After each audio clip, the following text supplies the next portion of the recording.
je veux pas y aller, je veux rester chez moi. Sans prise de tête, sans penser aux profs et aux CPE, à la SVT, au SES,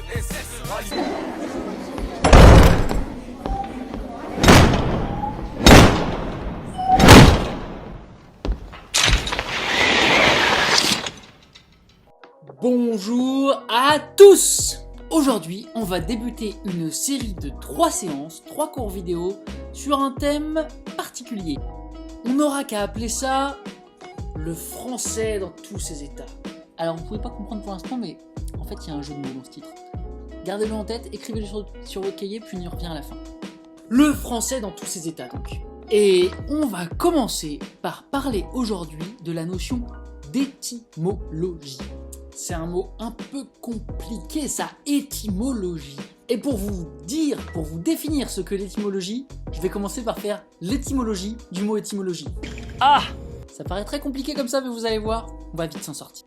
Alors, le mot étymologie, si je l'écris, je peux le séparer en deux. Étymo d'un côté, logie de l'autre. À ma gauche, étymo, ça vient de étymon. Et étymon, c'est un mot grec ancien bien sûr. Un mot grec qui veut dire le vrai sens. Le vrai sens. Étymon, le vrai sens. Qui a donné étymo dans étymologie. De l'autre côté, logie. Logie, ça vient du mot grec ancien logos. Logos, donc pour faire vite, c'est la science. Étymologie. Le vrai sens, la science. Donc si je réorganise un peu tout ça, l'étymologie, c'est la science du vrai sens des choses, et plus particulièrement du vrai sens des mots. La science du vrai sens des mots. C'est ça l'étymologie. Trouver le vrai sens des mots. Ici, le terme vrai peut être trompeur.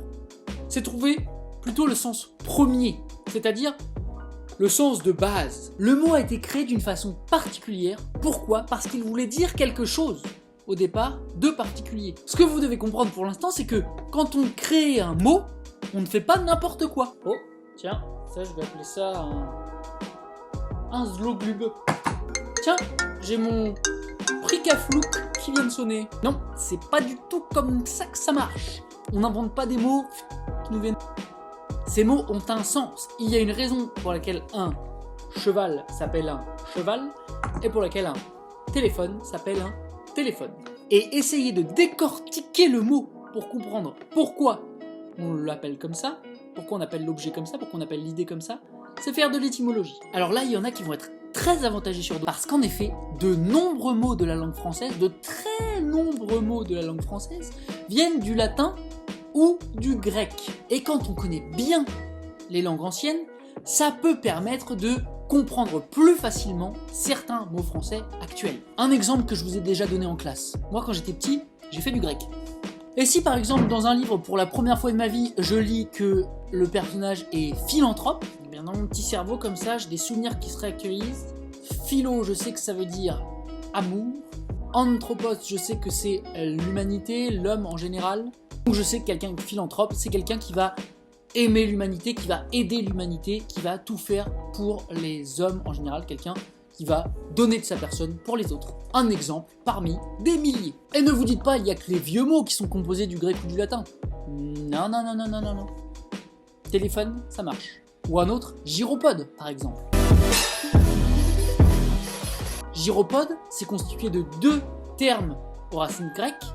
Gyros, le cercle, et podos, le pied, qui a des pieds ronds. Donc. Et c'est comme ça qu'on forme tout un tas de mots en français. Comme ça, mais pas seulement comme ça.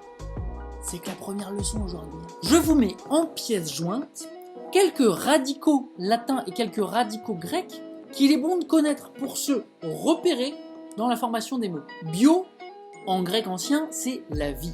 Et à partir de ça, on peut avoir des mots qui ont des sens très différents. Biologie, par exemple. Logos, je l'ai dit tout à l'heure, c'est la science. Et donc biologie, ça sera la science. Maintenant, on va y rajouter autre chose à ce terme bio. Pourquoi pas graphie ? Graphie, ça vient de graphos, l'écriture. Et du coup, biographie, ça donne l'écriture d'une vie, l'écriture de la vie. On raconte la vie de quelqu'un. Un mot moins connu, mais non moins intéressant, le biomètre. Mètre, je sais que c'est la mesure. Eh bien le biomètre, c'est ce qui va mesurer la vie. C'est aujourd'hui complètement désuet, mais ça n'en reste pas moins assez drôle sur le plan étymologique. On peut faire la même chose avec les radicaux latins, mais là en latin, moi je suis un peu nul. Un radical connu par exemple, aqua, qui veut dire l'eau, a donné plein de mots. Aquarium, aquatique, aquagym, aquarelle même. Vous savez, la peinture qu'on réalise avec des couleurs qui sont mélangées avec de l'eau. Bref, plein de mots à composer à partir de ces radicaux. À partir de là, ça va être à vous d'essayer de deviner le sens de tout un tas de mots. Pour ça, je vais vous donner 2 exercices. Le premier, ça va être d'identifier de quoi s'occupent certains scientifiques en vous appuyant sur la composition du mot qui les désigne. Je m'explique. Vous avez une liste de mots. Allergologue, psychologue, papyrologue, dialectologue, vulcanologue, pneumologue, sociologue. Log, ça vient toujours de logos, la science. Moi, ma mère, elle était infirmière alcoologue. Son rôle, comme vous vous en doutez, si on sépare en deux alcool-logue, c'était de soigner, si vous voulez, ou en tout cas d'aider les gens qui avaient des problèmes de dépendance à quoi? À l'alcool. Elle avait donc un discours scientifique sur l'alcool. À vous maintenant de faire ce travail avec les mots que je vous propose. Deuxième exercice, on va aller dans l'autre sens, puisque là je vous propose 5 préfixes auto, poly, ex, en, en ou em et anti, et vous devez trouver à chaque fois au moins 5 mots, des mots réels, des mots qui existent déjà. Allez, j'en fais un par exemple. Pour le dernier anti, j'aurais pu dire l'antithèse, ce qui va contre la thèse principale. Quand vous avez répondu à tout ça, vous pouvez me l'envoyer, ou alors vous pouvez le mettre en commentaire YouTube, vous pouvez le mettre sur Pronote, faites comme vous voulez, je vous réponds à chaque fois. Et on est prêt pour passer à la prochaine séance.